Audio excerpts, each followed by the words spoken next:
YouTube, Solkill here, and the human brain is the most complex thing that it itself has ever discovered, containing 86 billion neurons, and of course being powerful enough to take over the entire planet that we reside on.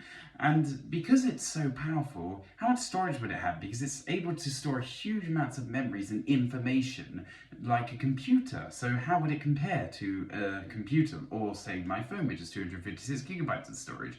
Well, the way to answer this is to look at the number of synapses. Synapses are almost the connections between neurons, and of course if there are 86 billion neurons, there are roughly 1,000 synapses per neuron. It varies per neuron though, but that's about the average, even though we haven't ever scanned a full human brain, so we don't fully know. But if we just assume that there's 1,000 on average per neuron, and there are 86 billion neurons, then we get an answer of around 2.5 petabytes, which is a lot. But the problem is the brain doesn't store anything like memories in the same way that a computer does, because it's a lot more subjective.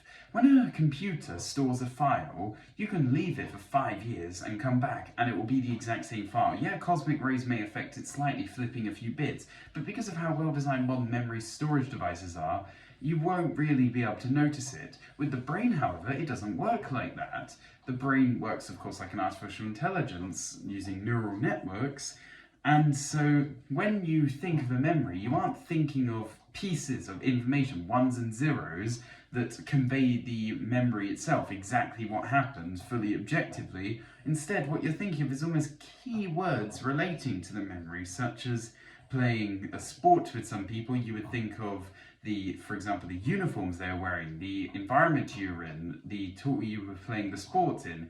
And so you would use all of these to form a memory, but it isn't fully accurate, it's subjective. Memories change over time because of this, even though, of course, on a computer, it wouldn't. That's why we had things like the Mandela effect, because it doesn't work the same way. And so you can't really compare the storage of a computer to that of a brain, because they're just completely different concepts, though, of storing information. Computers are, of course, very useful at what they do, but the human brain is very useful as well, because we've all managed to stay alive.